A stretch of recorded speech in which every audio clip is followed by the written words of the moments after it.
Hello friends, जय जगन्नाथ। आपण मानक आम यूट्यूब चैनल को पुणी थे स्वागत। देख आम आगुरी देखी आमर कौन ना क्लास 4 रो मैथ क्लास 4 मैथ आम देखी चैप्टर 1 रो पार्ट 1 टी देखी पार्ट 1 टी देखी। बर्तमान आम पार्ट 2 को देखा। पार्ट 1 रे कौन देखिले आम चारि पाखर आकृति विषय जानते। पार्ट 2 रही जाए पार्ट 2 को देखिए। बर्तमान पार्ट 2 रे देछि जेतेबेले रेखा गुड़िक मिलित होती कौन हुए है। देखो आम कौन करवा। रंजिता कौन कला नली साहाय्य विभिन्न प्रकार कोण तैयारी करथिला। आमे कहि परिबा जे दुईटी नली दुईटी रेखा परी एवं सेमाने गोटे बिंदु रे मिसतांती। देखो दीटा नली, एटा गोटे नली, एटा गोटे नली जेतले मिसिले गोटे बिंदु रे मिसिले हैला। ଆଉ ମିଶିକି କଣ ତିଆରି କରନ୍ତି, କୋଣ ସୃଷ୍ଟି କରନ୍ତି ହେଲା। ତ ଆମେ ହେଲା ଯୋଗ ଆସନରେ ଅନେକ ଗୁଡ଼ିଏ କୋଣର ଆକୃତି ବିଷୟରେ ବର୍ତ୍ତମାନ ଆମେ ଜାଣିବା। ଦେଖ ଏଟା 90 डिग्री ହେଲା। ତ ଏଟା ଗୋଟେ ଯୋଗ, ଏଟା 90 डिग्री ସମକୋଣ, ଏଟା ହେଲା ସମକୋଣ। ଏଟା ଦେଖ ଏଟା କଣ କରୁଛନ୍ତି, ଆମେ ଏମିତି ପ୍ରାଣାୟାମ କରୁଛନ୍ତି। ଏଟା ହେଲା ସୂକ୍ଷ୍ମ କୋଣ, ଏଟା ସବୁ ସମକୋଣ ହେଲା। এটা সব সমকোণ, এটা भी সমকোণ, এটা সমকোণ। এটা দেখো এটা এমতি ଅଛି সূক্ষ্ম কোণ।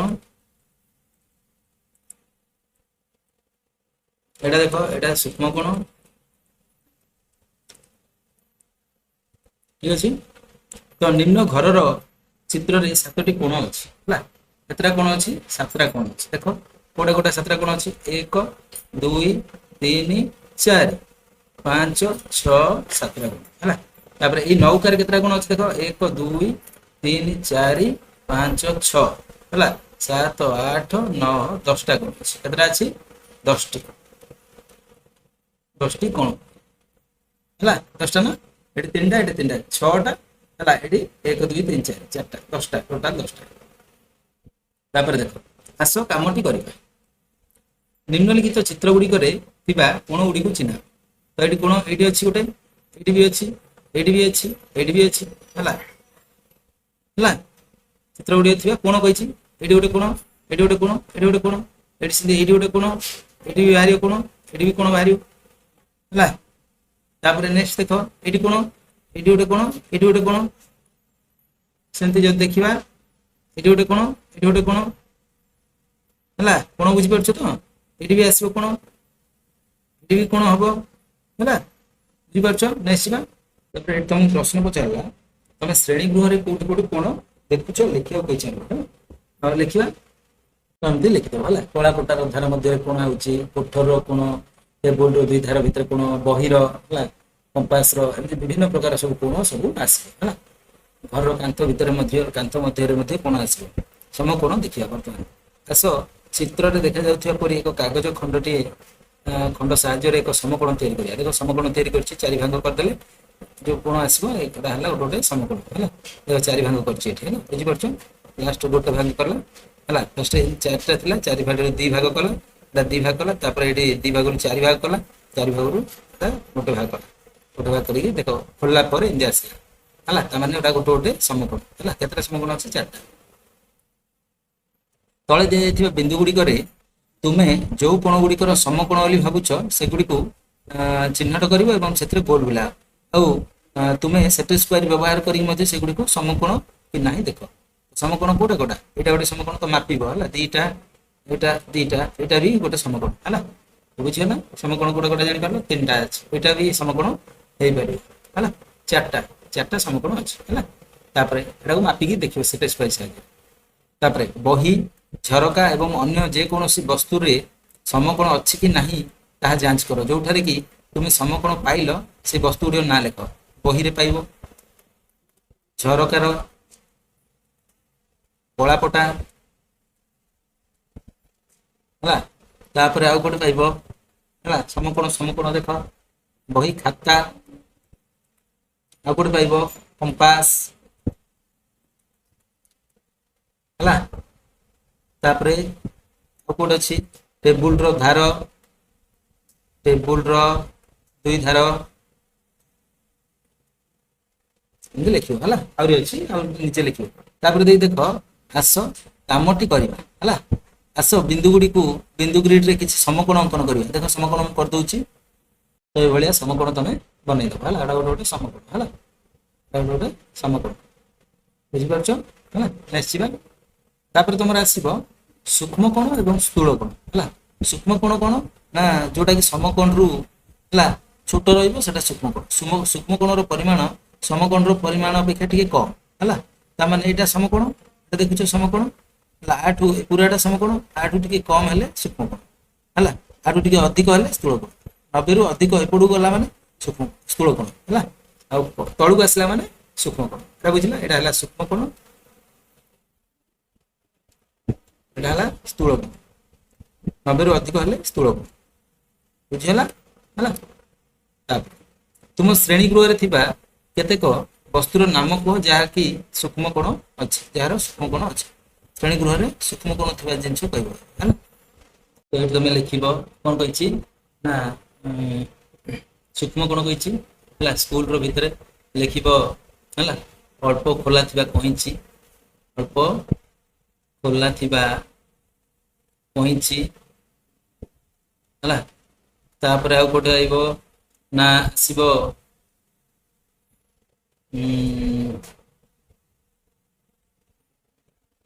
ମାଇକ୍ ଆଣ୍ଡ ହେଲା ଟେବୁଲ ହେଲା। ଲେଖିବ ମାନେ ଆମର କଣ ମାଇକ୍ ହେଲା ଓ ଟେବୁଲ, ତାପରେ ଆସିବ, ତାପରେ କୋଉଟାରେ ଆସିବ ଆମର ସେଟ୍ ସ୍କୋୟାର ହେଲା, ସେଟ୍ ସ୍କୋୟାର ହେଲା, ବୁଝିଲା କି ନାହିଁ, ଏମିତି ଲେଖିଥିବ ହେଲା। ତାପରେ ତୁମ ଶ୍ରେଣୀରେ ଥିବା କେତୋଟି ବସ୍ତୁର ନାମ କୁହ ଯାହାକି ସ୍ଥୂଳ କୋଣ। ସ୍ଥୂଳ କୋଣ ଲେଖିବ କାକା ଭିତରେ ହେଲା, ଘଣ୍ଟା କଣ୍ଟା, ଘଣ୍ଟା କଣ୍ଟା ଓ ମିନଟ କଣ୍ଟା ହେଲା, ମିନଟ କଣ୍ଟା ମଝିରେ ରହିବ ହେଲା। ତାପରେ ସ୍ଥୂଳ କୋଣ ଆଉ କୋଉଠି ରହୁଛି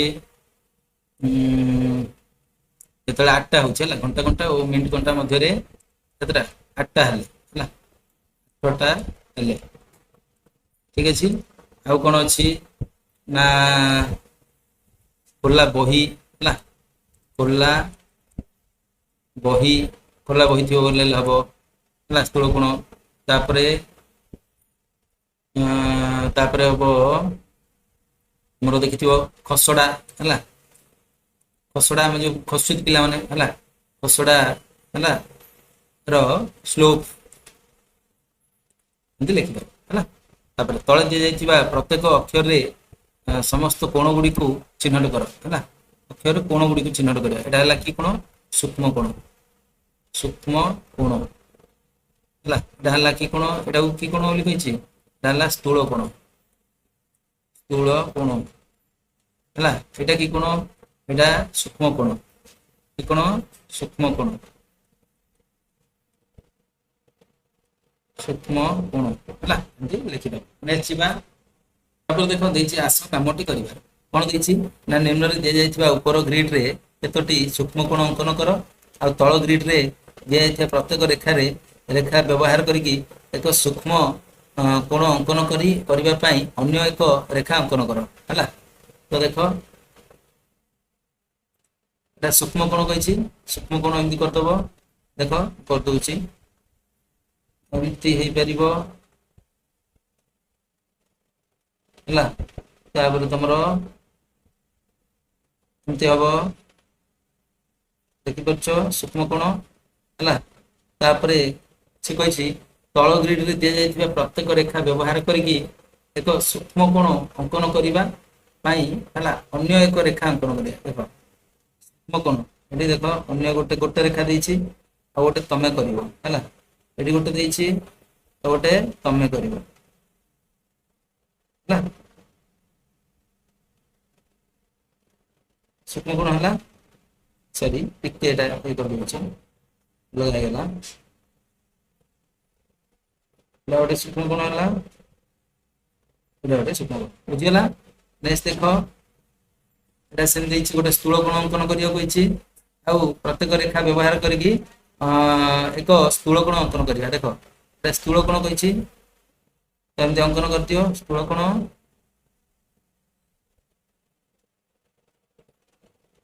ହେଲା, ଏମିତି ସ୍ଥୂଳ କୋଣ ଗୋଟେ କରିଦବ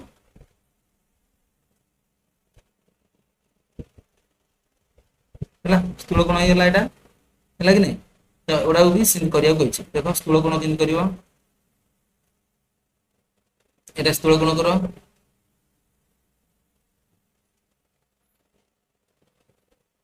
ହେଲା ସ୍ଥୂଳ କୋଣ ହେଲା। ଏଇଟା ବି ସେମିତି ସ୍ଥୂଳ କୋଣ କର,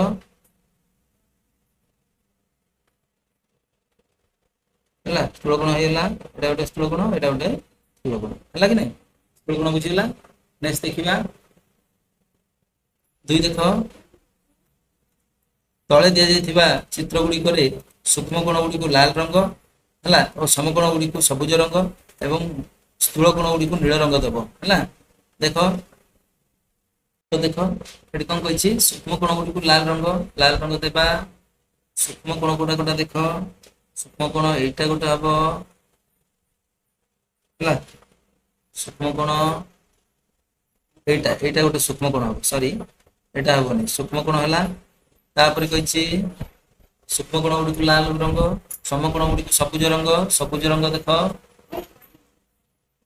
ସବୁଜ ରଙ୍ଗ କୋଉଟା ଦେଖ, ତ ଏଟାକୁ ସବୁଜ ରଙ୍ଗ ଦବ ହେଲା। ତାପରେ କହିଛି କଣ ହେଲା, ତାପରେ ତମର କହିଥିଲା ସମକୋଣ ଗୁଡିକୁ ସବୁଜ ରଙ୍ଗ, ଏଇଟା ବି ଗୋଟେ ସମକୋଣ, ଏଇଟା ବି ଗୋଟେ ସମକୋଣ, ସବୁଜ ରଙ୍ଗ ଦବ। ତାପରେ ସ୍ଥୂଳ କୋଣ ଗୁଡିକୁ ନୀଳ ରଙ୍ଗ, ସ୍ଥୂଳ କୋଣ ଗୁଡିକୁ ନୀଳ ରଙ୍ଗ। ସ୍ଥୂଳ କୋଣ କୋଉଟା ଦେଖ, ସ୍ଥୂଳ କୋଣ ଅଛି କି, ସ୍ଥୂଳ କୋଣ ଅଛି, ଏଇଠି ଗୋଟେ ନୀଳ ରଙ୍ଗ ଦବ ହେଲା। ଆଉ ଏଇଟା ବି ନୀଳ ରଙ୍ଗ ଦବ ହେଲା, ବୁଝିଲା କି ନାଇଁ? ନେକ୍ସଟ ଦେଖ ଏଇ କ୍ଷେତ୍ରରେ ଦେଖିବା, ଏଇ କ୍ଷେତ୍ର ଯଦି ଆମେ ଦେଖିବା, ଏ କ୍ଷେତ୍ରରେ ଦେଖ ସ୍ଥୂଳ କୋଣ କୋଉଟା କୋଉଟା, ସ୍ଥୂଳ କୋଣ ଦେଖ ଲାଲ ରଙ୍ଗ କହିଛି, ଏଇଟା ଗୋଟେ ସ୍ଥୂଳ କୋଣ, ଏଇଟା ଗୋଟେ ସ୍ଥୂଳ କୋଣ ହେଲା। ଆଉ ତାପରେ କହିଛି ସମକୋଣ, ସମକୋଣ ଅଛି କି, ସମକୋଣ ନାହିଁ, ସମକୋଣ ଅଛି, ଅଛି ସମକୋଣ କଣ ଦେବାକୁ କହିଛି, ସବୁଜ ରଙ୍ଗ। ସବୁଜ ରଙ୍ଗ ଏଠି ଅଛି କି, ସବୁଜ ରଙ୍ଗ ନାହିଁ, ତ ଏଠିକି ଯିବା ସବୁଜ ରଙ୍ଗ ଆଣିବା। ସବୁଜ ରଙ୍ଗ ଦେଖ ଏଠି ଦବ, ସବୁଜ ରଙ୍ଗ କଣ ସମକୋଣ, ସମକୋଣ ଗୋଟେ ହିଁ କରିବ ସମକୋଣ ହେଲା। ତାପରେ ରହିଲା ଏଥିରେ କଣ କହିଛି, ସ୍ଥୂଳ କୋଣ ଗୁଡିକୁ ନୀଳ ରଙ୍ଗ, ସ୍ଥୂଳ କୋଣ ଗୁଡିକୁ ନୀଳ ରଙ୍ଗ। ସ୍ଥୂଳ କୋଣ ଦେଖ ଏଇଟା ଗୋଟେ ସ୍ଥୂଳ କୋଣ, ଏଇଟା ଗୋଟେ ସ୍ଥୂଳ କୋଣ, ନୀଳ ରଙ୍ଗ ହେଲା। ଏଇଟା ବି ଗୋଟେ ସ୍ଥୂଳ କୋଣ ନୀଳ ରଙ୍ଗ, ଏଇଟା ବି ଗୋଟେ ସ୍ଥୂଳ କୋଣ ନୀଳ ରଙ୍ଗ, ସରିଲା। ତାପରେ ଏଇଠି ଦେଖ ଏଠି କହିଛି ସ୍ଥୂଳ କୋଣ ଦେଖ, ଦେଖିବା ଆମର ସୂକ୍ଷ୍ମ କୋଣ, ସୂକ୍ଷ୍ମ କୋଣ ଏଇଟା ଗୋଟେ ସୂକ୍ଷ୍ମ କୋଣ ହେଲା। ସ୍ଥୂଳ କୋଣକୁ ନୀଳ ରଙ୍ଗ, ସ୍ଥୂଳ କୋଣ ଦେଖ ଏଇଠି ଅଛି ହେଲା, ଏଇଠି ଅଛି ସ୍ଥୂଳ କୋଣ ହେଇଗଲା। ଏଠି ବି ଅଛି ସ୍ଥୂଳ କୋଣ, ଏଠି ବି ଅଛି ସ୍ଥୂଳ କୋଣ ହେଲା। ତାପରେ ସୂକ୍ଷ୍ମ କୋଣ ଆଉ ଗୋଟେ ଏଇଠି ରହିଯାଇଛି ଦେଖ, ସୂକ୍ଷ୍ମ କୋଣ ଏଇଠି ଗୋଟେ ରହିଯାଇଛି ହେଲା। ସମକୋଣ ନାହିଁ, ସମକୋଣ ଅଛି କି ନାହିଁ। ତାପରେ ଏଇଠି ଦେଖ ଏଠି ଯଦି ଦେଖିବା ସୂକ୍ଷ୍ମ କୋଣ ହବ ଏଇଟା ଗୋଟେ ହେଲା, ଆଉ ନାହିଁ ହେଲା। ତାପରେ ସ୍ଥୂଳ କୋଣ ଦେଖିବା, ସ୍ଥୂଳ କୋଣ ନୀଳ ରଙ୍ଗ, ଏଇଟା ଗୋଟେ ସ୍ଥୂଳ କୋଣ ହେଲା, ଏଇଟା ସୂକ୍ଷ୍ମ କୋଣ ହବ, ଏଇଟା ଗୋଟେ ସୂକ୍ଷ୍ମ କୋଣ ହବ ହେଲା। ତାପରେ ସମକୋଣ ଦେଖ, ସମକୋଣ ଆଚ୍ଛା ଏଇଟା ବି ହବ ଆମର ଗୋଟେ ସ୍ଥୂଳ କୋଣ, ଏଇଟା ସ୍ଥୂଳ କୋଣ ହବ ହେଲା। ତାପରେ ଦେଖିବା ସମକୋଣ, ସମକୋଣ କୋଣ ସବୁଜ ରଙ୍ଗ ଦେବା, ସବୁଜ ରଙ୍ଗ ଦେବା, ସବୁଜ ରଙ୍ଗ ଦେଖ ଏଇଟା ଗୋଟେ ସମକୋଣ, ଏଇଟା ଗୋଟେ ସମକୋଣ, ହେଲା ଦିଟା ସମକୋଣ ଠିକ ଅଛି। ନେସିବା ତାପରେ ଦେଖ ଦେଲା ପ୍ଲାଷ୍ଟିକ ନଳି ନେଇକରି ଆକୃତି ଗଠନ କରିବା। ବିଭିନ୍ନ ଆକାର ପ୍ଲାଷ୍ଟିକ କିମ୍ବା କଞ୍ଚା ମାଟି ନେଇକରି ଏକ ତ୍ରିଭୁଜ ଆକୃତି ତିଆରି କରିବା। ଯଦି ଆମେ ଏହାର ଗୋଟିଏ ପାର୍ଶ୍ୱକୁ ଧୀରେ ଧୀରେ କଣ କରିବା, ଠେଲିଦେବା, ତେବେ କଣ ତ୍ରିଭୁଜର ଆକୃତିରେ ପରିବର୍ତ୍ତନ ହବ କି? ହଁ ହବ, ହବ କି ନାଇଁ? ଯେ ଠେଲିବା ହବ, ଆକୃତିରେ ପରିବର୍ତ୍ତନ। ତୁମ ଖାତାରେ ପ୍ଲାଷ୍ଟିକ ନଳି ସହିତ ତୁମେ ତିଆରି କରିଥିବା ତ୍ରିଭୁଜ ଗୁଡିକୁ କାଗଜ ଉପରେ ପକାଇକିରି ଚାରିପଟେ ପେନସିଲ ଗାର ଟାଣିବ ହେଲା। ଆଉ ତ୍ରିଭୁଜରେ କୋଉ କୋଉ ପ୍ରକାର କୋଣ ଅଛି, କୋଉ ପ୍ରକାର କୋଣ ନା ସୂକ୍ଷ୍ମ କୋଣ ହେଲା, ଆଉ ସ୍ଥୂଳ କୋଣ, ଆଉ ଗୋଟେ ସମକୋଣ ହେଲା। ପ୍ଲାଷ୍ଟିକ ନଳୀ ଏବଂ ମାଟି ସାହାଯ୍ୟରେ ଏକ ଆୟତାକାର ଚିତ୍ର ଅଙ୍କନ କରିବ। ଏଇଟା ଯେମିତି ଆୟତକାର ଚିତ୍ର କରାଯାଇଛି ସେମିତି କରିବ ହେଲା। ଏଇଟା ଆୟତକାର ଚିତ୍ରଟା। ଆୟତକାର ଚିତ୍ର ତମେ କୋଉ ପ୍ରକାର କୋଣ ଦେଖୁଛ? ସମକୋଣ ଯା ସବୁ ଜାଗା ଗୋଟେ କି କୋଣ? ସମକୋଣ। ସମକୋଣ ହେଲା। ଯଦି ଆମେ ଏହାର ଗୋଟେ ପାର୍ଶ୍ୱକୁ ଧୀରେ ଧୀରେ ଠେଲିବା ତେବେ କଣ ଆକୃତିରେ ପରିବର୍ତ୍ତନ ହବ? ହଁ ହବ। କଣ ହେଇଯିବ? ଏଟା ସାମୁଦ୍ରିକ ଚିତ୍ର ହେଇଯିବ। ବୁଝିପାରିଲ? ତୁମେ ପାଇଥିବା ନୂତନ ଆକୃତି କୋଣ ଗୁଡ଼ିକ କଣ ପରିବର୍ତ୍ତନ ହୋଇଛି? ହଁ ହୋଇଛି। ହେଇଛି କି ନାହିଁ? ଆଉ ସମକୋଣ ରହିବ କି? ସମକୋଣ ରହିବନି। ସେଗୁଡ଼ିକ ଏବେ କି ପ୍ରକାର କୋଣ? ହେଲା। ସମକୋଣ କି ନାହିଁ? କୋଉ ପ୍ରକାର କୋଣ ଗଠିତ ହେଇଛି? ଏଟା ହେଲା ଏଟା କି କୋଣ? ସ୍ଥୂଳ କୋଣ। ସ୍ଥୂଳ କୋଣ ହେଲା। ସେହିପରି ସ୍ଥୂଳ କୋଣ ହବ ଆଉ ସୂକ୍ଷ୍ମ କୋଣ ବି ହବ ହେଲା। ସ୍ଥୂଳ କୋଣ ହବ ସୂକ୍ଷ୍ମ କୋଣ। ସେହିପରି ଏକ ବର୍ଗରେ ଗୋଟେ ପାର୍ଶ୍ୱକୁ ଠେଲିବା। ଏବେ ଏହାର ପ୍ରତ୍ୟେକ କୋଣ ସମକୋଣ କି କୋଉ ପ୍ରକାର କୋଣ ଗଠିତ ହେଇଛି? ଏଟା କି କୋଣ? ସମକୋଣ ସୂକ୍ଷ୍ମ କୋଣ ହେଲା। ତ୍ରିଭୁଜ ଏବଂ ଆୟତକାର କୋଣ ଗୁଡ଼ିକ କିପରି ସମାନ ବା ଭିନ୍ନ ଆଲୋଚନା କର। ତ୍ରିଭୁଜ ଏବଂ ଆୟତ ଚିତ୍ରର କୋଣ ଗୁଡ଼ିକ କିପରି ସମାନ ଆଉ ଭିନ୍ନ? ତ୍ରିଭୁଜର ହେଲା ତିନି କୋଣର ପରିମାଣ କେତେ? 180 ଡିଗ୍ରୀ। ତିନି କୋଣ କେତେ? ତ୍ରିଭୁଜର ତିନି କୋଣର 180। ତିନିଟା ଯାକ କୋଣ ମିଶିଲା ଆଡୁ 180। କିନ୍ତୁ ଆୟତ ଚିତ୍ରର ଚାରିଟା ଯାକ ମିଶିଲା ଆଡୁ କେତେ? 360 ହେଲା। 360 ଡିଗ୍ରୀ। ବୁଝିପାରିଲ? ତାପରେ ନେକ୍ସଟ ଯିବା। ତାପରେ ଦେଇ ଦେଖ ତଳେ ଦିଆଯାଇଥିବା ବିନ୍ଦୁ ଗ୍ରିଡ ବ୍ୟବହାର କରିକି ତିନୋଟି ବା ଚାରିଟା ବାହୁ ବିଶିଷ୍ଟ କେତେ ଗୁଡ଼ିଏ ଆକୃତି ଅଙ୍କନ କର। ଆଉ ଗୋଟିଏ କିମ୍ବା ଅଧିକ ସମକୋଣ ଥିବା ଆକୃତିରେ ମୁଣ୍ଡୁଳା ବୁଲା ହେଲା। କରିବା ଏଇଟା ଭିତରେ ତମକୁ କହିଛି ଯେ ଆମର କଣ କହିଛି ନା ଗୋଟିଏ କିମ୍ବା ଅଧିକ ସମକୋଣ ଥିବା ହେଲା। ସମକୋଣ ଗୋଟେ ଗୋଟେ ଅଛି ଦେଖ। ସମକୋଣ ଏଇଠି ଅଛି ଅଧିକ ଏକରୁ ଅଧିକ ହେଲା। ଗୋଟେ ଗୋଟେ ଏଇଠି ବି ସମକୋଣ ଅଛି ଆଉ ଏଇଟାରେ ବି ଅଛି ସମକୋଣ ଗୋଲ ବୁଲେଇ ହେଲା। ବୁଝିଗଲା? ନେକ୍ସଟ ଯିବା। ତାପରେ ଆଲୋଚନା କରିବା ତୁମେ କୋଉ କୋଉ ଆକୃତି ତିଆରି କରିଛ ହେଲା। ତୁମେ ତିଆରି କରିଥିବା କେତୋଟି ଆକୃତିରେ ନିମ୍ନ ପରିମାଣର କୋଣ ଅଛି ହେଲା। ଗୋଟିଏ ସମକୋଣ କେତେଟାରେ ଅଛି? ଗୋଟେ ସମକୋଣ ଦେଖ। ଗୋଟେ ସମକୋଣ ଏଇଠିକା ଅଛି ହେଲା। ଗୋଟେ ସମକୋଣ କୋଉଟାରେ ଅଛି? ଏଇଟାରେ ଅଛି ଗୋଟେ ସମକୋଣ ହେଲା। ଚିତ୍ର ଦେଇଦବା କି ନା ଦେଇଦବା କି ଗୋଟେ ସମକୋଣ ଏଇଠି ଅଛି ହେଲା। କ ଖ ଗ ଘ ଦେଇଦବା ହେଲା। ଦେଖ ଏଠି ଦେଇଦବା ନା ଦେଲେ ଇଜି ହବ। କ ଖ ଗ ହେଲା ଘ ଙ ହେଲା। ତ ଏବେ କହିଛି ଗୋଟେ ସମକୋଣ କୋଉଟେ ଅଛି? ଗୋଟେ ସମକୋଣ ଅଛି ଗ ରେ। ଗ ଚିତ୍ରରେ ହେଲା ଗୋଟେ ସମକୋଣ ହେଲା। ତାପରେ ଦୁଇ ସମକୋଣ ଅଛି କି? ଦୁଇ ସମକୋଣ ନାହିଁ। ନାହିଁ ମୋ ଚିତ୍ରରେ ଅଛି କି? ନାହିଁ। ତାପରେ ତିନି ସମକୋଣ ବି ନାହିଁ। ଅଛି? ନାହିଁ। ତିନି ସମକୋଣ ବି ନାହିଁ। ସମସ୍ତ କୋଣ ସମକୋଣ ଅଛି କେତେଟା ଅଛି? ଚିତ୍ର ଘ କୋଉଟା କୋଉଟାରେ ଅଛି ଦେଖ ତ। ଖ ଆଉ ଘ ଖ ଚିତ୍ର ଖ ଓ ଘ ହେଲା। ଏଟା ଚାରିଟା ଯାକ କୋଣ ସମକୋଣ ହେଲା। ତାପରେ ଦେଖ ଏଠାରେ କେତେ ଗୁଡିଏ ଚାରି ବାହୁ ବିଶିଷ୍ଟ ଆକୃତି ଅଛି। ଆୟତ ଚିତ୍ର ଏବଂ ବର୍ଗ ଚିତ୍ର ଏହି ଆକୃତି ଗୁଡିକ ଠାରୁ କୋଉ କାରଣରୁ ଭିନ୍ନ ହେଲା। ଦେଖ ଏଇ ଯୋଉ ଚିତ୍ର ଗୁଡିକ ଅଛି ଆୟତ ଚିତ୍ର ଆଉ ବର୍ଗ ଚିତ୍ରଟା କୋଉ କାରଣ ଯୋଗୁ? ଏଇଟା ଦେଖ ଏଇଟା ବର୍ଗ ଚିତ୍ର କେତେବେଳେ ହବ ନା ସମସ୍ତ କୋଣ ସମାନ ହେବ। ସମସ୍ତ କୋଣ 90 ଡିଗ୍ରୀ ହେଲେ 90 ଡିଗ୍ରୀ ହେଲେ ହେଲା ସମକୋଣ ହବ। এটা কোনটা? রম্বসটা। রম্বস রম্বস ହେଲା ସମକୋଣ ହବ ହେଲା। ଏଟା ଦେଖ ଏଟା ଆୟତ ଚିତ୍ର। ସମସ୍ତ କୋଣ ସମକୋଣ ବା 90 ଡିଗ୍ରୀ ହେଲେ 90 ଡିଗ୍ରୀ ହେଲେ ଇଏ କି ଚିତ୍ର ହବ? ଆୟତ ଚିତ୍ର ହବ। ଆୟତ ଚିତ୍ର ହେବ ହେଲା। ଏଇଟା ଦେଖ এটা কি চিত্র? না প্রিজম। এটা কোনটা? এইট বি সেম ହେଲା। এটা ଦେଖ କୋଣ ଯା ଯଦି ମାନେ କଣ ସମକୋଣ ହେଲେ ଏକା ହବ ହେଲା। ସମକୋଣ ହେଲେ ଯାଇକି ତମର କଣ ସବୁ ଜାଗା କଣ ବର୍ଗ ଚିତ୍ର ଆଉ ଆୟତ ଚିତ୍ର ସହିତ ସମାନ ହେବ। ବୁଝିଲ? ନେକ୍ସଟ ଯିବା। ତାପରେ ଦେଖ ଏହି ପାଞ୍ଚଟି ଧାର ବିଶିଷ୍ଟ ଆକୃତିର ସମସ୍ତ ଧାରାକୁ ସମାନ କରିବାକୁ ଚେଷ୍ଟା କର। ହେଲା, এই ପାଞ୍ଚଟି ଧାର ବିଶିଷ୍ଟ ଆକୃତିର ସମସ୍ତ ଧାରକୁ ସମାନ କରିବାକୁ ଚେଷ୍ଟା କର। ପଞ୍ଚଭୁଜ ଦେଖୁଛ, ପଞ୍ଚଭୁଜ ଏଇଟା। এই ଆକୃତିର ପ୍ରତ୍ୟେକ କୋଣ ସମକୋଣ କି? ପ୍ରତ୍ୟେକ କୋଣ ସମକୋଣ କି? ନାହିଁ। ପ୍ରତ୍ୟେକ କୋଣ ଯାହା ସମକୋଣ ଭଳିଆ ଲାଗୁଛି? ନାହିଁ। ଯଦି ଆମେ ଏହାର ଗୋଟିଏ ପାର୍ଶ୍ୱକୁ ଧୀରେ ଧୀରେ ଠେଲିଦେବା ତେବେ କଣ ପଞ୍ଚଭୁଜ ଆକୃତିର ପରିବର୍ତ୍ତନ ହେବ କି? ଠେଲିଦେଲେ ହଁ ପରିବର୍ତ୍ତନ ହେଇଯିବ। ହଁ ହବ। ଏପରି କରିବା ଦ୍ୱାରା କୋଣ ଗୁଡ଼ିକ ହେଲା କି ପରିବର୍ତ୍ତନ ହବ? କୋଣ ଗୁଡ଼ିକ କଣ ହେଇଯିବେ? এটা ଇଆଡୁ ଠେଲିଦେବ, ସିଆଡୁ ସିଆଡୁ ଠେଲିଦେବ। ହେଲା, ତା ମାନେ କଣ ହେଇଗଲା? ତ୍ରିଭୁଜ ହେଇଯିବ। କଣ ହେଇଯିବ? ତ୍ରିଭୁଜ ହେଇଯିବ। ଯଦି ଖୋଲିଦେବା ହେଲା, ଯଦି ଆମେ ଇଏ କରିଦେବା କଣ ହବ ନା ଅନୁପୂରକ କୋଣ ଆଉ ପରିପୂରକ କୋଣ ହେବ। ଅନୁପୂରକ କୋଣ ଓ ପରିପୂରକ କୋଣ ଭଳିଆ ଦେଖାଯିବ। ହେଲା, ନେକ୍ସଟ ତୁମେ କଣ ପ୍ଲାଷ୍ଟିକ ନଳୀ ବ୍ୟବହାର କରି ଏକ ବୃତ୍ତ ତିଆରି କରିପାରିବ କି? କରିପାରିବ। ଏମିତି ହେଲା, ଏଟା ପ୍ଲାଷ୍ଟିକ ନଳୀ ଯାହା ଲଗାଇଛି। ଚିତ୍ରଟିକୁ ଦେଖ।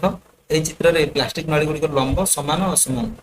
ହେଲା, ଯଦି ଆମେ ଅସମାନ ଲମ୍ବର ପ୍ଲାଷ୍ଟିକ ନଳୀ ନେବା ତେବେ କଣ ହବ? ଅସମାନ ନେଲେ କଣ ହବ? ଗୋଲେଇ ହବ କି? ଗୋଲେଇ ହବ ନାହିଁ। ହେଲା, ଅସମାନ ନେଲେ କଣ ହବ ନା ଏଟା ସବୁ କଣ ସମାନ? ଏଟା ସମାନ କି ନାହିଁ? ଆଉ ଅସମାନ ନେଲେ ହେଲା, ଅସମାନ ନେଲେ କଣ ହବ? ହେଲା, ଗୋଲେଇ ହେବ ନାହିଁ। ଗୋଲେଇ ହେବ ନାହିଁ। ହେଲା, ଠିକ ଅଛି। ଏମିତି ଲେଖିବ। ନେକ୍ସଟ ଯିବା। ଆସ ତିଆରି କରିବା। ତୁମେ ଗୋଟେ ବୃତ୍ତ ଆଙ୍କିବା ପାଇଁ ସ୍କେଲ ବ୍ୟବହାର କରିପାରିବ କି? ଗୋଟେ ବୃତ୍ତ ଅଙ୍କନ କରିବା ପାଇଁ ସ୍କେଲକୁ ବ୍ୟବହାର କରିପାରିବା? ହଁ କରିପାରିବା। ଏକ ବିନ୍ଦୁ ଚିହ୍ନିତ କର, ତାର ନାଁ ଦିଅ କ। ହେଲା, ଏଠି ଯେମିତି କ ଦିଆହେଇଛି କ ଦିଅ। ବିନ୍ଦୁ କ ରୁ ସମାନ ଦୂରତାରେ ଥିବା ଅନେକ ଗୁଡ଼ିଏ ବିନ୍ଦୁ ଆଙ୍କ। ହେଲା, ଏମିତି ବିନ୍ଦୁ ଟୋପା ଟୋପା ଟୋପା ଟୋପା ଦେଇ ଦେଇ ଯିବ। ବିନ୍ଦୁ ଗୁଡ଼ିକୁ ଖାଲି ହାତରେ ଯୋଡ଼ ଆଉ କୌଣସି ଉପକରଣ ନ ନେଇକିରି। ହେଲା, ତୁମେ କଣ ପାଇବ? ଗୋଟେ ବୃତ୍ତ ପାଇବ। କଣ ପାଇବ? ବୃତ୍ତ ପାଇବ। ହେଲା, ବିନ୍ଦୁ କ ହେଉଛି ବୃତ୍ତର କେନ୍ଦ୍ର। ଏ କଟା ହେଉଛି ବୃତ୍ତର କେନ୍ଦ୍ର ଏବଂ କେନ୍ଦ୍ର ବିନ୍ଦୁ ଏବଂ ବୃତ୍ତ ଉପରିସ୍ଥ ଯେକୌଣସି ଗୋଟେ ବିନ୍ଦୁକୁ ଯୋଡ଼ିଲେ ଯୋଉ ରେଖାଖଣ୍ଡ ମିଳିବ ତାହା ହେଉଛି ବୃତ୍ତର ବ୍ୟାସାର୍ଦ୍ଧ। এইଠୁ ଏ ଯାଇ ଯୋଉ ଯୋଡ଼ିଲା ପରେ କି এইଠୁ ଏ ଯାଇ ଯୋଡ଼ିଲା ପରେ ଯୋଉଟା ଆସିବ ଏଟା ହେଲା ବ୍ୟାସାର୍ଦ୍ଧ। ବ୍ୟାସାର୍ଦ୍ଧ ବୁଝିପାରୁଛ?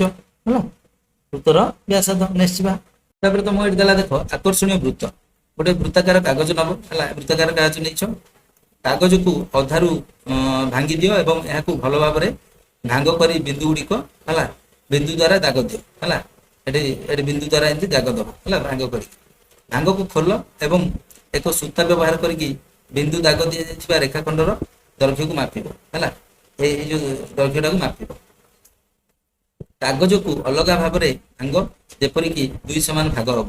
ଏହାକୁ ଭଲ ଭାବରେ ଭାଙ୍ଗ କରିକି ବିନ୍ଦୁ ଦ୍ୱାରା ଦାଗ ଦିଅ। ଏଟା ଆଉ ପୁଣି ଅଲଗା ଭାଗ କରିବ। ଭାଙ୍ଗ କରିକି ତାକୁ କଣ କରିବ? ଏମିତି ଦାଗ ଦବ। ହେଲା, ତ ଏଇଠି ଗୋଟେ ହେଇଥିଲା, ପୁଣି ଏଇ ଉପରେ ଗୋଟେ ହେଲା। ହେଲା, ତାପରେ କଣ କରିବ?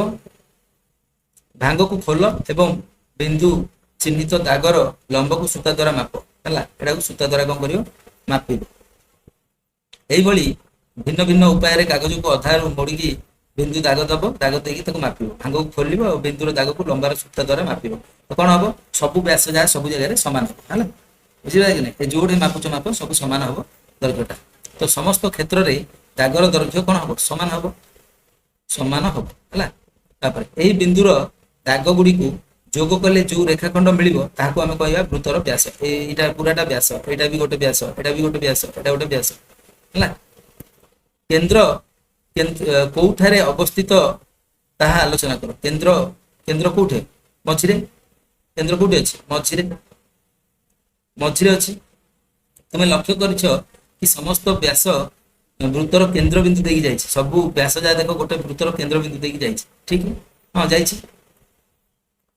ବୃତ୍ତର କେନ୍ଦ୍ରରୁ ବୃତ୍ତ ଉପରିସ୍ଥ ଯେକୌଣସି ବିନ୍ଦୁକୁ ଯୋଗ କରୁଥିବା ରେଖାଖଣ୍ଡର ଦୈର୍ଘ୍ୟ ମାପିବ। ହେଲା, ବୃତ୍ତର କେନ୍ଦ୍ରରୁ ଯେକୌଣସି ଗୋଟେ ରେଖାଖଣ୍ଡ ଏ ରେଖାଖଣ୍ଡ ମାପିବ। ହେଲା, ଏହି ରେଖାଖଣ୍ଡକୁ କଣ କହିବା? ଏଟାକୁ କୁହାହବ ବ୍ୟାସାର୍ଦ୍ଧ। ବ୍ୟାସାର୍ଦ୍ଧ ବୁଝିପାରୁଛ? ବୃତ୍ତର ଅଧାକୁ କୁହାହଉଛି ଏଟା ଦେଖ ଏଟା ଏଟା ହେଲା ପୁରାଟା ହେଲା ବ୍ୟାସ। ପୁରାଟା এইଠୁ ଏ ଯାଏଁ ବ୍ୟାସ ପୁରାଟା ଆଉ এইଠୁ ଏ ଯାଏଁ ଖାଲି ହେଲା ବ୍ୟାସାର୍ଧ ବୁଝିପାରୁଛ। ବୃତ୍ତର ବ୍ୟାସାର୍ଧ ଏବଂ ବୃତ୍ତର ବ୍ୟାସ ମଧ୍ୟରେ ସମ୍ପର୍କ କଣ ଅଛି ନା ଲେଖିବ ବ୍ୟାସ ଇକ୍ୱାଲ ଟୁ ହେଲା 2 ଗୁଣନ ବ୍ୟାସାର୍ଧ ମାନେ ଦିଟା ବ୍ୟାସାର୍ଧ ମିଶିଲେ ଯାଇକି ଗୋଟେ ବ୍ୟାସ ହବ ବୁଝିପାରିଲ ନିଶ୍ଚିତ ହେଲା। ତାପରେ ଏଠି ଦେଖ ଆସ କାମଟି କରିବା ହେଲା। ଗୋଟେ ବୃତ୍ତାକୃତି କାଗଜଟିକୁ 2 ସମାନ ଭାଗରେ ଭାଗ ବାଣ୍ଟିବା ହେଲା। ଏଟା ବୃତ୍ତାକାର କାଗଜ ଏଟା 2 ଭାଗ କରାଯାଇଛି ହେଲା। ତ ଏଟା 2 ଭାଗ କଲା ପରେ ଏଠି ଯୋଉ ଆସିଲା ଏଟା ହେଲା ବ୍ୟାସ। ତାପରେ ଏବେ ପୁଣି ପ୍ରତ୍ୟେକ ଅଧାକୁ ପୁଣି 2 ସମାନ ଭାଗ କରିବା। ଏଟା ଅଧା ହେଇଛି ଏଟା ପୁଣି 2 ଭାଗ କଲେ ଏଠି ଆସିବ ହରି ମଝି ଆସିଲା ହରି ଏଟା ହେଲା ଏଇଠୁ ଏତିକ ହେଲା ବ୍ୟାସାର୍ଧ ଏଠୁ ବା ଏଇଠୁ ଏତିକ ହେଲା ବ୍ୟାସାର୍ଧ ବୁଝିଲା। ତ ବ୍ୟାସର ଲମ୍ବଟା ବ୍ୟାସାର୍ଧର କେତେ ବ୍ୟାସର ଲମ୍ବଟା ବ୍ୟାସାର୍ଧର 2 ଗୁଣ ହେଲା ବୁଝିଲା। ତାପରେ ଦେଖ କମ୍ପାସ ବ୍ୟବହାର କରିକି ଏକ ବୃତ୍ତ ସହଜରେ ତିଆରି କରାଯାଇ ପାରିବ। ଆବଶ୍ୟକ ସ୍ଥଳେ ତୁମେ କମ୍ପାସ ବ୍ୟବହାର କରିକି ବୃତ୍ତ ଅଙ୍କନ ପାଇଁ ତୁମେ ସାହାଯ୍ୟ ନେଇପାରିବ ଶିକ୍ଷକଙ୍କର। ନିମ୍ନଲିଖିତ ଆକୃତି ପ୍ରସ୍ତୁତ କରିବାକୁ ଚେଷ୍ଟା କର। ଏଟାକୁ ତୁମେ ନିଜେ କରିବ। ସୋପାନ 1ରେ ଗୋଟେ ଗୋଲ କରିବ ତାପରେ ହେଲା ପୁଣି ରଖିକି ଆଉ ଗୋଟେ ଗୋଲ କରିବ। ଏଟା ତମେ କଣ କରିବ ଶିକ୍ଷକର ସାହାଯ୍ୟ ନେଇକରି ଏମିତି ସୋପାନ 2 ସୋପାନ 3 ଆକାରରେ ଏଟା କରିବ ନିଜେ କରିବ କେମିତି କରିବ ଜାଣିପାରୁଛ। ତ ଏଟା ଯେକୌଣସି ଜାଗାରେ ରଖି କରିବ। ଦେଖ ଫାଷ୍ଟ ଏଟା ଗୋଲ୍ଡ ହେଇଗଲା ପରେ ଏଇଠି ରଖିଦବ ରଖିଦେଇକିରି ଏଇଟା ଗୋଟେ ଆଇବ ହେଲା। ପୁଣି ଏଇଠି ରଖିଦେଲେ ହେଲା ସରି ଏଇଠି ରଖିଦେଲେ ହେଲା ଏଇଠି ରଖିଦେଲେ ଏଇଠି ଗୋଟେ ଆଇବ ଏମିତି ଆଇବ ହେଲା କଣ୍ଟିନ୍ୟୁ ଆଇବ ହେଲା କରିବ ଏଟା। ନେକ୍ସଟ କାର୍ପେଟ ଗାଲିଚା ଆକୃତିକୁ ଦେଖ। ଏହା ଏକ ସୁନ୍ଦର ବୃତ୍ତ କି ଏହା ଗୋଟେ ସୁନ୍ଦର ବୃତ୍ତ ହେଇଛି କି ହେଇଛି ହଁ ସୁନ୍ଦର ବୃତ୍ତ କି ନାହିଁ ଗାଲିଚାଟା এটা পুরা ହେଇଛି ନା ବୃତ୍ତଟା ହଁ ହେଇଛି ଠିକ। ଏହି ବୃତ୍ତାକାର ଆକୃତିର କେନ୍ଦ୍ର ବ୍ୟାସାର୍ଧ ଏବଂ ବ୍ୟାସରେ ତୁମ ପସନ୍ଦର ରଙ୍ଗ ଦିଅ ହେଲା। ଏଟା ହେଲା କେନ୍ଦ୍ର ଏଠି ଗୋଟେ ରଙ୍ଗ ଦବ ହେଲା। ବ୍ୟାସାର୍ଧ ଏଇଠୁ ଏ ଯାଏଁ ହେଲା ବ୍ୟାସାର୍ଧ ତାପରେ ବ୍ୟାସ ମାନେ ପୁରାଟା ହଉଛି ଗୋଟେ ବ୍ୟାସ ହେଲା ଜାଣିପାରୁଛ। ତାପରେ ନେକ୍ସଟ ଦେଖ ଚକ ଗୁଡ଼ିକୁ ଦେଖ। ଚକ ଗୁଡ଼ିକ କିପରି ଦେଖାଯାଉଛି ତାପରେ ଦେଖ ଏଠି ଦେଲା ଚକ ଗୁଡ଼ିକୁ ଦେଖ। ଚକ ଗୁଡ଼ିକ କିପରି ଆମକୁ ଦେଖାଯାଉଛି ଚକ ଗୁଡ଼ିକ କେମିତି ଦେଖାଯାଉଛି ଗୋଲାକାର ହେଲା ବା ବୃତ୍ତାକାର ଦେଖାଯାଉଛି ନାଇଁ କି। ଚକ ବୃତ୍ତାକାର ବି ଲେଖିପାରିବ ବୃତ୍ତାକାର ହେଲା। ତ ଚକ ଗୁଡ଼ିକୁ ନିମ୍ନ ସୂଚନା ଅନୁସାରେ ଚିହ୍ନାଅ। ବୃହତ୍ତମ ବ୍ୟାସାର୍ଧ କାହାର ଅଛି ବୃହତ୍ତମ ବ୍ୟାସାର୍ଧ କାହାର ଅଛି ଦେଖ ବି ଆମର ଖଟା ବି ମାନେ ଏଇଟା ଖ ହେଲା କ ଖ ଗ ଖ ଖ ଖର ଅଛି।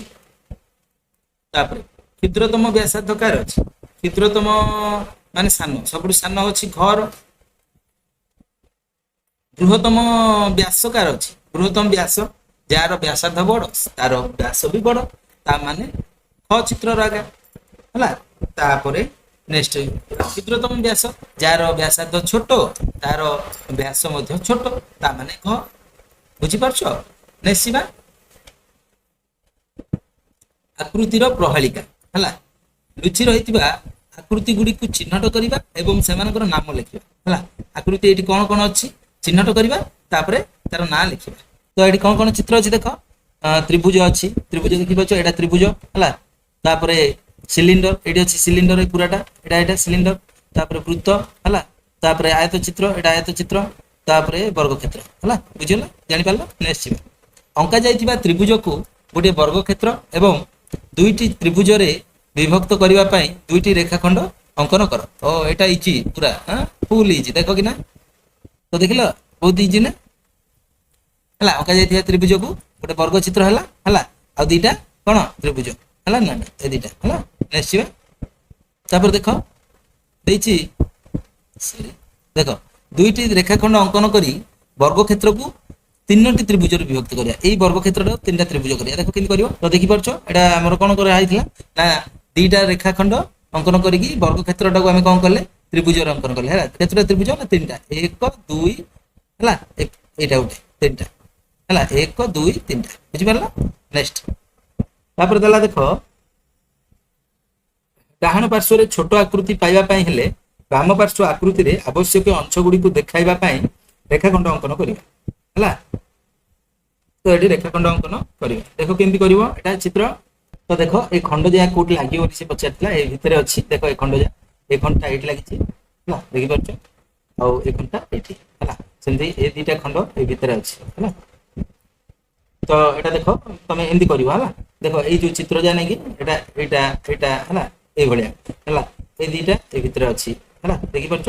ତାପରେ ଏଇଟା ଦେଖ এই ଯୋଉ ଏଇଠି ଗୋଟେ ତ୍ରିଭୁଜ ଅଛି ହେଲା, ଏଇଠି ଗୋଟେ ତ୍ରିଭୁଜ ଅଛି ହେଲା। ଆଉ এই ଯୋଉ ମଝିଟା ଅଛି এই ଭିତରେ ହେଲା, এই ଭିତରେ ଅଛି ଦେଖିପାରୁଛ এই ଭିତରଟା ହେଲା। ନେକ୍ସଟ ଯିବା। ତାପରେ ଆସିଲା କାର୍ଡ ଖେଳ ଖେଳିବା। ତାପରେ ଦେଖ ପାଠ୍ୟପୁସ୍ତକ 209 ପୃଷ୍ଠାରେ ଦିଆଯାଇଥିବା ଦ୍ୱିମାତ୍ରିକ ଆକୃତିର କାର୍ଡ ଗୁଡ଼ିକୁ ସେମାନଙ୍କ ପାର୍ଶ୍ୱ ଅନୁସାରେ 3ଟା ଦଳରେ ସଜେଇବା। ଆଉ ତଳେ ଦିଆଯାଇଥିବା ସ୍ଥାନରେ ସଜାଯାଇଥିବା ଆକୃତି ଗୁଡ଼ିକୁ ଅଙ୍କନ କର। ଆଉ ତୁମେ କାହିଁକି ଏହିପରି ଭାବରେ ତୁମର ଆକୃତି ଗୁଡ଼ିକୁ ସଜାଡ଼ିଛ ତାହା ବର୍ଣ୍ଣନା କର କହିଛି। ଦଳ 1, ଦଳ 2, ଦଳ 3 ହେଲା, 3ଟା ଦଳରେ ଭାଗ କରି କରିବାକୁ କହିଛି। ତ ଏଇଟା ଦେଖ ଏମିତି ଚିତ୍ର କରିଦବ ହେଲା। ତମାନେ ବି ଏଟା ଏଟା ଦେଖ ଅଣ୍ଡାକୃତି, ଏଟା ଗୋଲକ ଏମିତି କରି କରିବ ହେଲା। ଏଟା ମୋର ରହିବ ଚିତ୍ର କରିବ ହେଲା। ଚିତ୍ର କରିକି ଲେଖିବ। ଏହାର ପାର୍ଶ୍ୱ ବିଷୟରେ କହିଥିଲା, ଏଟାର କିଛି ହେଲେ ପାର୍ଶ୍ୱ ନାହିଁ। ଏଟାର ଗୋଟେ କିମ୍ବା ଦିଟା ପାର୍ଶ୍ୱ ଅଛି, ଦେଖିପାରୁଛ। ଏଠି ଗୋଟେ ଅଛି, ଏଠି ଦିଟା ଅଛି। ଏଟାରେ ଦେଖ 3ଟା ଅଛି, ଏଠି 4ଟା ପାର୍ଶ୍ୱ ଅଛି ହେଲା। ତ ଭିନ୍ନ ହେଲା କି ନାଇଁ, ଦଳ 1, 2, 3 ହିସାବରେ ଆମେ ଅଲଗା ଅଲଗା କଲେ। ଠିକ ଅଛି, ନେକ୍ସଟ ଯିବା। ତାପରେ ଦେଖ ଏଠି ଦେଲା ଆସ ଚେଷ୍ଟା କରିବା ହେଲା। ବୁଢିଆଣୀ ଜାଲ କରିବା ହେଲା। ବୁଢିଆଣୀ ବିଭିନ୍ନ ଆକୃତିର ଜାଲ ତିଆରି କରିବାକୁ ପସନ୍ଦ କରେ। ଦିନେ କଣ ହେଇଛି ନା ବୁଢିଆଣୀ ଏକ ବୁଢିଆଣୀ କଣ କରୁଛି, ତ୍ରିଭୁଜାକୃତି ଜାଲ ତିଆରି କରିବା ଆରମ୍ଭ କଲା। ଏମିତି ତ୍ରିଭୁଜାକୃତି ଜାଲ କଲା। ତାର ଜାଲରେ କେତୋଟି ତ୍ରିଭୁଜ ଅଛି, ତା ଜାଲରେ କେତେଟା ତ୍ରିଭୁଜ ଅଛି ଗଣିବାକୁ କହିଛି। ସେ ପ୍ରତିଦିନ ସକାଳେ ଚାଲିବାକୁ ପସନ୍ଦ କରେ ଏବଂ ତା ଜାଲର କାନ୍ଥ ଗୁଡ଼ିକ ମଜବୁତ କି ନାହିଁ ପରୀକ୍ଷା ମଧ୍ୟ କରେ। ସେ କ ବିନ୍ଦୁରୁ ଆରମ୍ଭ କଲା। କ ବିନ୍ଦୁ ଦେଖ ଏଇଠୁ ଆରମ୍ଭ କଲା। ଆରମ୍ଭ କରିକି କୌଣସି କାନ୍ଥରେ ଏକାଧିକ ଥର ନ ଚାଲିକି ପୁଣି ଥରେ ସେଇ କ ବିନ୍ଦୁରେ ପହଞ୍ଚିଲା। କୋଉଠି ହେଲେ ଏକାଧିକ ଥର ଯାଇନି ସେ ହେଲା। କରୁ ଆରମ୍ଭ କଲା, ପୁଣି କ ରେ ଏକା ପହଞ୍ଚିଲା, ମାତ୍ର କୋଉଠି ହେଲେ ଡବଲ ଯାଇନି, ରିପିଟ ହେଇନି। ତ ବୁଢିଆଣୀ କୋଉ ରାସ୍ତା ଦେଇ ଯିବ ତାହାକୁ ଦର୍ଶାଇ ଦିଅ ଟିକେ ବୋଲି କହିଛି। ତ ଦର୍ଶେଇବା। ତ ଦେଖ ତ୍ରିଭୁଜ କ୍ଷେତ୍ରରେ ଏଇ ଯୋଉ ଚିତ୍ର ଅନୁସାରେ ହେଲା, ମୁଁ ବି ତମକୁ କହୁ ଦେଖ କେମିତି ଯାଇଛି। ସେ ଏଇଠୁ ବାହାରିଲା ହେଲା, ଏଇଠୁ ବାହାରିକି ଏଇଠି ଗଲା ହେଲା। ତାପରେ କୋଉଠି ଗଲା, ଏଇଠୁ ଏଇଠି ଗଲା, ପୁଣି ଏଇଠୁ ଏଇଠି ଗଲା, ତାପରେ ପୁଣି ଏଇଠିକି ଆଇଲା। ତାପରେ ଦେଖ ଏଇଠୁ ପୁଣି ଇଆଡେ ଆଇଛି ହେଲା, ଇଆଡେ ଆଇଲା। ତାପରେ ଏଇଠୁ ଆଉ ସିଆଡେ ଯାଇନି ହେଲା, ଏଇଠୁ ଏଇଠିକି ଆଇଛି ପୁଣି ହେଲା, ଏଇଠୁ ଇଆଡେ ଆଇଲା ହେଲା। ତାପରେ କଣ କରିଛି ନା ଏଇଠୁ ପୁଣି ଇଆଡେ ଆଇଛି ହେଲା। ଏଇଠୁ ପୁଣି କଣ କରିଛି, ଏଇଠୁ ଆଇଲା, ଏଇଠୁ ପୁଣି ଇଆଡେ ଯାଇଛି ହେଲା, ଇଆଡେ ଯାଇଛି ହେଲା, ଇଆଡେ ଗଲା, ପୁଣି ଏଇଠୁ ଇଆଡେ ହେଲା, ଏଇଠୁ ପୁଣି ଏଇଠିକି ଆଇଲା। ସରିଲା। ତା ମୂଳ ଜାଗାକୁ ପଳେଇ ଆଇଲା କି ନାଇଁ ହେଲା, ଏମିତି ଯାଇଛି ହେଲା। ଟିକେ ଦେଖିଲେ ଜାଣିଦବ ହେଲା, ବୁଝିଲା ଟିକେ ଷ୍ଟପ୍ କରିକି ନ ଦେଖିବ ହେଲା। ତାପରେ ନେକ୍ସଟ ଯିବା। କେତେଟା ତ୍ରିଭୁଜ ଅଛି ପଚାରିଛି। ତ ଜାଲରେ କେତେଟା ତ୍ରିଭୁଜ ଅଛି, 10ଟି। 10ଟି ଲେଖିଦବ ହେଲା। ତାପରେ ଏଠି ଦେଖ ଏଟା 1, 2, 3, 4, 5, 6 ହେଲା। 6 ପରେ କୋଉଟା ହବ, 6 ପରେ ଦେଖ ତାପରେ ତମର ଯିବ ଏଇଟା 6ଟା ହେଇଥିଲା, ଏଇଟା ଗୋଟେ ହବ। ଦେଖ ଏଇଟା ଗୋଟେ ହେଲା, ଏଇଟା ଗୋଟେ 7ଟା, ଏଇଟା ଗୋଟେ 8ଟା ହେଲା, ପୁଣି ଏଇଟା ଗୋଟେ 9ଟା ହେଲା, ତାପରେ ଏଇଟା ଗୋଟେ 10ଟା। ବୁଝିପାରିଲ 10ଟା? ଠିକ ଅଛି, ନେକ୍ସଟ ଯିବା। ତାପରେ ଦେଖ ଦିନେ ତାର ଭାଇ ଆୟତ ଚିତ୍ର ଆକୃତିର ବ୍ୟବହାର କରିକି ଏକ ଜାଲ ତିଆରି କରିଥିଲା ହେଲା। ତାର ଜାଲକୁ ତୁମେ କେତୋଟି ଆୟତ ଚିତ୍ର ପାଇପାରିବ ଲେଖିବ। ସେ ପ୍ରତ୍ୟେକ ଦିନ ଶେଷରେ ଚାଲିବାକୁ ପସନ୍ଦ କରେ ଏବଂ ତାର ଜାଲର କାନ୍ଥ ଗୁଡ଼ିକ ମଜବୁତ କି ନାହିଁ ପରୀକ୍ଷା କରେ। ତା ଭାଇ, କାହା ଭାଇ, ସେ ବୁଢିଆଣୀର। ସେ ବିନ୍ଦୁ କରୁ ଯାତ୍ରା ଆରମ୍ଭ କରିକି ସମସ୍ତ କାନ୍ଥରେ ଥରେ ମାତ୍ର ଚାଲିକିରି ଖ ସ୍ଥାନରେ ପହଞ୍ଚି ପାରିବ କି ପଚାରିଛି। ଆଉ ସେ ଯୋଉ ରାସ୍ତା ଦେଇ ଯିବ ତାହାକୁ ଚିହ୍ନା। ତ ପହଞ୍ଚି ପାରିବ, ଦେଖିବା କେମିତି ପହଞ୍ଚୁଛି। ତ ଏଇଟା ଦେଖ, ଏଇଟା ଯିବାଟା ବହୁତ କଷ୍ଟ ହବ ହେଲା, ଏଇଟା ସମ୍ଭବ ନାହିଁ ହେଲା। ତ ତାର ଜାଲରୁ ତୁମେ କେତୋଟି ଆୟତ ଚିତ୍ର ପାଇବ କହିଛି। ଦେଖ ମୁଁ ତମକୁ ଆୟତ ଚିତ୍ର କହିଦେଉଛି। 1 ହେଲା, 2 ଦେଖ ଭଲରେ ଦେଖୁଥାଅ ହେଲା, 2 ଏଟା ଗୋଟେ 3 ହେଲା, ଏଟା ଗୋଟେ 4 ହେଲା, ଏଟା ଗୋଟେ 5 ଦେଖୁଛ ତ, ଏଟା ଗୋଟେ 6 ହେଲା, ଅଲଗା କଲର କରିଦଉଛି 6 ହେଲା। ତାପରେ ଦେଖ ଏଇଟା ଗୋଟେ 7 ହେଲା, 7 ହେଲା। ତାପରେ ଏଇଟା ଗୋଟେ 8 8 ହେଲା।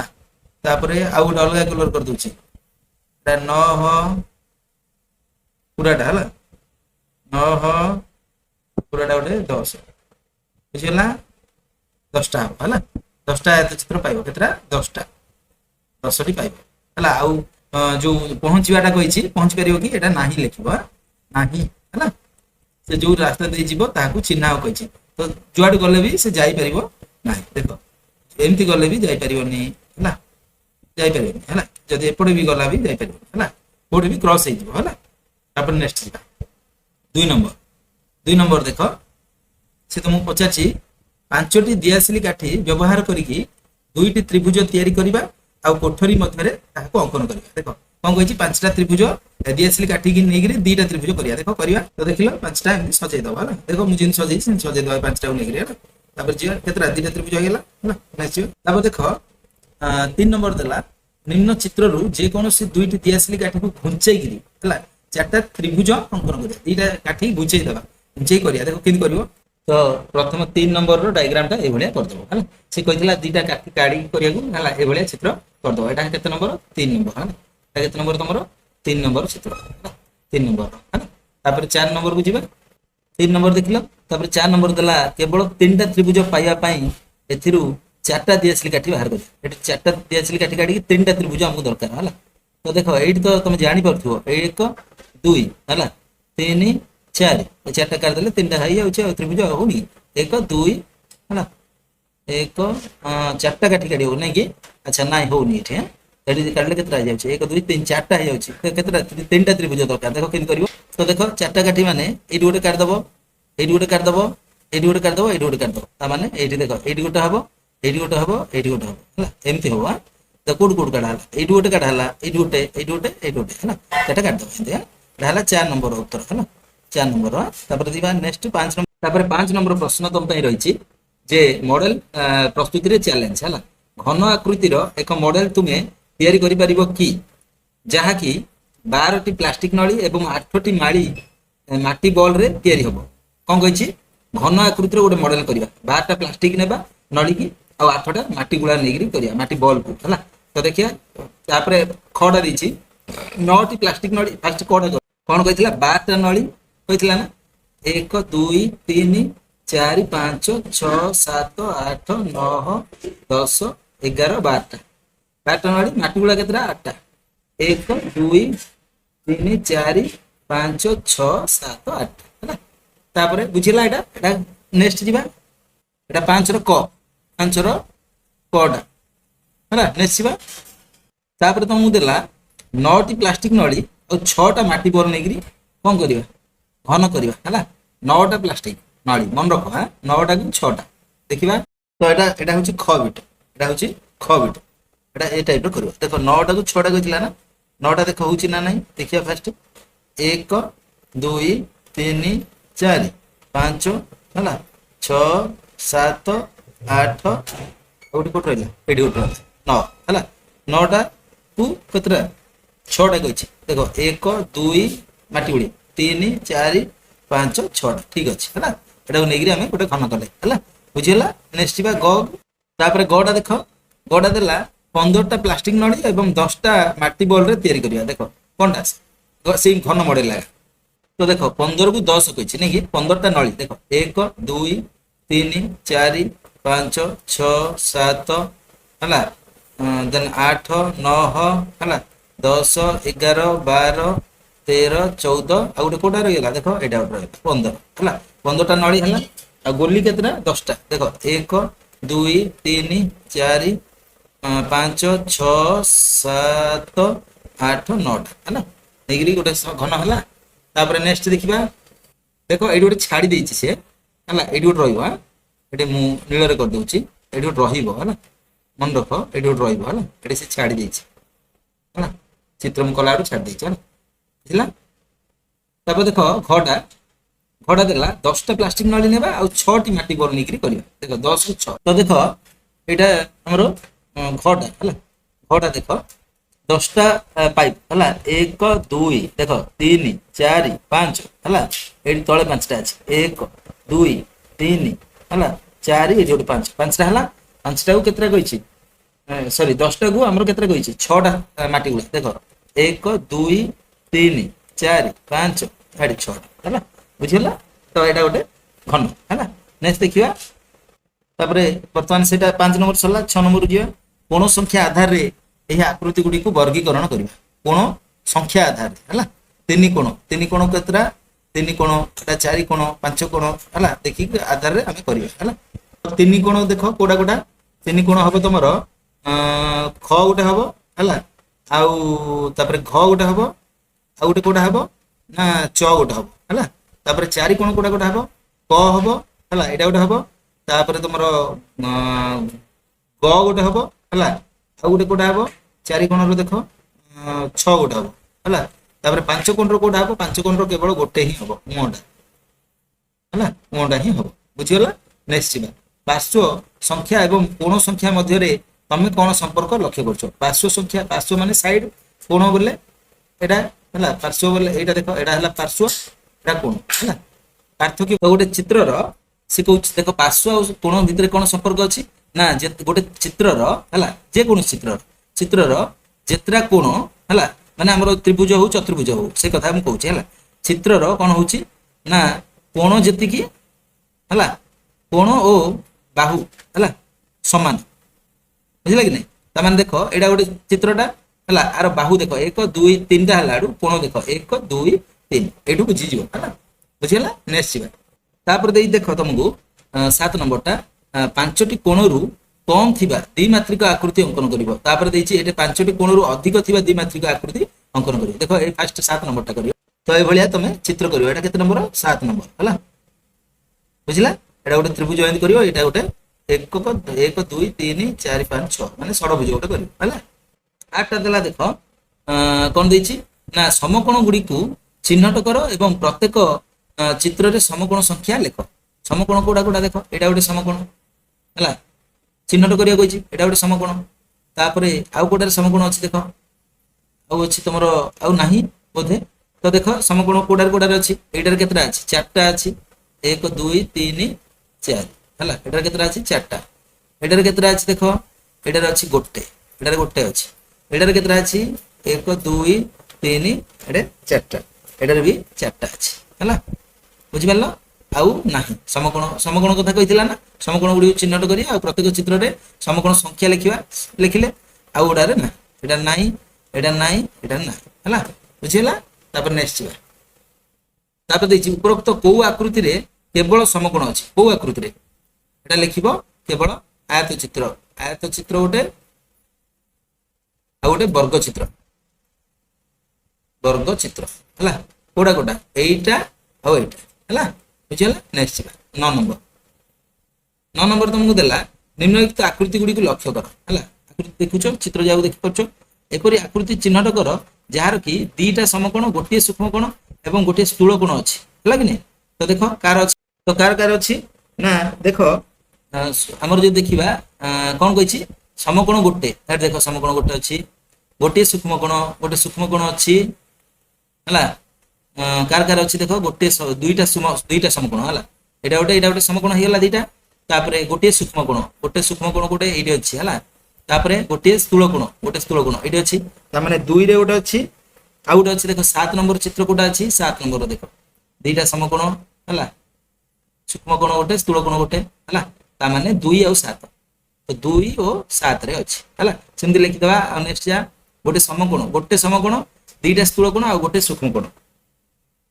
ହେଲା ଏଟା କୋଉଠି ଅଛି ନା ଆମର 10 ଦେଖ 10 ରେ ଅଛି 10 ରେ ହେଲା କୋଉଠି ଅଛି 10 ରେ ଦେଖୁନ ଗୋଟେ ସମକୋଣ ଗୋଟେ ସମକୋଣ ଅଛି ତାପରେ ଦିଟା ସ୍ଥୂଳ କୋଣ ଏଇଟା ଗୋଟେ ସ୍ଥୂଳ କୋଣ ଏଇଟା ଗୋଟେ ସ୍ଥୂଳ କୋଣ ହେଲା ଆଉ ଗୋଟେ ସୂକ୍ଷ୍ମ କୋଣ ହେଲା ତ ବୁଝିଲେ କି 10 ଦିଟା ସୂକ୍ଷ୍ମ କୋଣ ଦିଟା ସ୍ଥୂଳ କୋଣ ଦିଟା ସୂକ୍ଷ୍ମ କୋଣ କୋଉଠି ଅଛି ଦେଖ 3 ହେଲା 5 3 ରେ ଅଛି 5 ରେ ଅଛି ଦେନ୍ ତମର ଆସିବ 9 ରେ ଅଛି ତାପରେ 11 ରେ ଅଛି ତାପରେ ଆସିବ ତମର 13 ରେ ଅଛି ହେଲା ଦେଖିବା 3 5 ହେଲା 9 ତାପରେ 11 13 ଦେଖ ମୁଁ ଗୋଟେ ଦେଖେଇଦେଲି ତମେ ବୁଝିଯିବ ହେଲା ତ ଦେଖ କଣ କହିଛି ଦିଟା ସ୍ଥୂଳ କୋଣ 3 କଥା ଦେଖିଦବା ଦିଟା ସ୍ଥୂଳ କୋଣ ଏଇଟା ଗୋଟେ ସୂକ୍ଷ୍ମ କୋଣ ବି ଦିଟା ସେମିତି 5 ରେ ଦେଖ ହେଲା ଏଇଟା ଏଇଟା ସୂକ୍ଷ୍ମ କୋଣକୁ ଏଇଟା ସୂକ୍ଷ୍ମ କୋଣ ଏ ଦିଟା ସ୍ଥୂଳ କୋଣ ବୁଝିପାରୁଛ ନା ନାଇଁ ସେମିତି ଅଛି।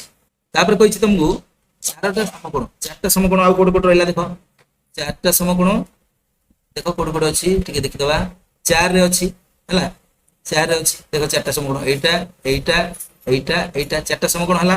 ତାପରେ 6 ଦେଖ 6 ରେ ବି ଅଛି ଏଇଟା ଏଇଟା ଏଇଟା ଏଇଟା ହେଲା 4 6 12 ହେଲା ଆଉ 14 ହେଲା ଦେଖିଦବ ଟିକେ 4 6 12 12 ଆହୁରି 14 ହେଲା ବୁଝିଗଲା। ଦେଖ ଏଇଟା ଏଇଠି 8 ବି ଲେଖିଦବ ହେଲା। ତ ବର୍ତ୍ତମାନ ଆମର ପ୍ରଥମ ଅଧ୍ୟାୟଟି ସରିଯାଇଛି ହେଲା। ଆଶା କରୁଛି ଭିଡ଼ିଓ ଗୁଡ଼ିକ ଆପଣମାନଙ୍କୁ ଭଲ ଲାଗୁଥିବ। ଯଦି ଭଲ ଲାଗୁଛି ଅଧିକ ମାତ୍ରାରେ ଲାଇକ୍ ସେୟାର କର ଯାହାଫଳରେ କି ମୋଟିଭେଟ୍ ହେଇ ମୁଁ ତମମାନଙ୍କ ପାଇଁ ନୂଆ ନୂଆ ଭିଡ଼ିଓ ବି ବନେଇଦେବି। ରହୁଛି ଜୟ ଜଗନ୍ନାଥ।